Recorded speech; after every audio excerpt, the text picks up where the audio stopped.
Muchas mercancías que apoyan al comercio mundial se trasladan por vía marítima en embarcaciones que transportan mercancías, materias primas, insumos y personas. Por los océanos se realiza el 80% del comercio mundial y para que haya fluidez, el comercio pasa por lugares que llamamos estrechos o canales, como el Canal de Panamá, que controla el flujo comercial entre el Océano Atlántico y el Pacífico, el Cabo de Buena Esperanza, que controla el flujo comercial de África, el Estrecho de Gibraltar, controla el comercio entre Mediterráneo y el Atlántico, el Estrecho de Dinamarca, que controla el comercio del Mar Báltico y el Mar del Norte, el Estrecho de Turquía, que controla el comercio entre el Mediterráneo y el Mar Negro, y el Estrecho de Malaca, que controla el comercio entre los océanos Pacífico y el Índico. El Estrecho de Hormuz, que controla la única ruta del Golfo Pérsico y el Golfo de Omán. Desde aquí zarpan todas las embarcaciones hacia el resto del mundo y se dice que el 33% de energía proviene del petróleo. Por este estrecho circula la mayor cantidad de petróleo que proviene de Arabia Saudita, Emiratos Árabes Unidos, Omán, Irán, Irak, Bahrein y Qatar. Estos 8 países controlan y tienen el 50% de las reservas de petróleo del mundo y el 40% de gas natural. El 15% del suministro de energía mundial proviene de estos países del Golfo Pérsico. Ellos proveen a China, la segunda economía del mundo, de petróleo y gas, e importa el 45% de su petróleo de esta zona. Japón, la tercera economía más grande del mundo, importa el 80% de su energía de estos países. India, la sexta economía más grande del planeta, importa el 70% de petróleo y el 50% de gas de esta zona. Corea del Sur, la 10ª economía más grande de este mundo, importa el 70% de su petróleo de esta zona. Estas economías dependen de este petróleo y gas del Golfo Pérsico. Lo difícil de este estrecho es que presenta problemas de angostura y profundidad y pequeñas islas naturales que hacen difícil navegarlo con grandes barcos petroleros y de mercancías. Si un barco se atora ahí, se colapsaría la economía de estos países y los 8 países dejarían de percibir ingresos monetarios y esto provocaría una gran crisis económica mundial.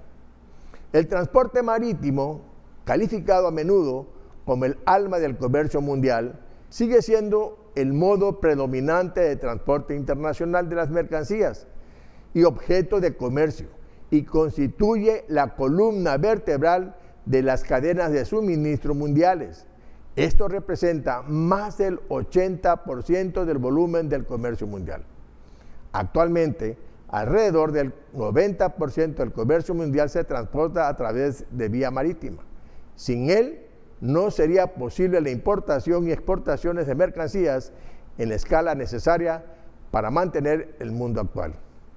Existen determinados factores adversos que afectan el comercio marítimo, aunque reconoce la incipiente recuperación. El informe dibuja un panorama de presiones sin precedentes en las cadenas de suministro mundial, de dramáticos repuntes en las tarifas de fletes, de importantes subidas de precios en el horizonte para consumidores e importadores y de posibles cambios en los patrones comerciales debido a las tensiones comerciales y a la búsqueda de una mayor resiliencia. La UNCTAD afirma que la pandemia puso de manifiesto y amplió los problemas que ya existían en el sector de transporte marítimo, especialmente la escasez de mano de obra y las necesidades de infraestructura. Entre otros riesgos están las inundaciones de las embarcaciones por fuertes lluvias, tormentas eléctricas, maremotos, ciclones o tsunamis, los piratas que existen todavía en algunas regiones de África y los llamados hutíes que secuestran los barcos de carga.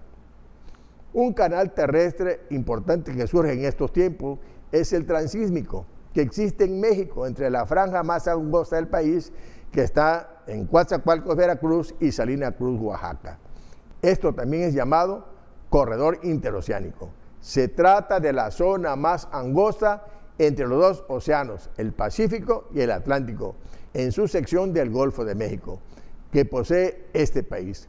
Mide 200 kilómetros de ancho y se recorre en 360 kilómetros vía tren. El corredor interoceánico del Istmo de Tehuantepec, que conectará al Océano Atlántico con el Pacífico en el sureste de México, impulsará la relocalización de empresas al país o el famoso nearshoring. Con su ubicación estratégica vendrá a fortalecer el comercio internacional de México. Las empresas podrán acceder fácilmente a los mercados internacionales y las podrá llevar a un aumento de las exportaciones e importaciones. Los canales marítimos son las vías por donde se mueve el comercio mundial y se agilizan los movimientos de los barcos que transportan las diversas mercancías que requiere el mercado mundial de bienes y servicios. Hasta pronto.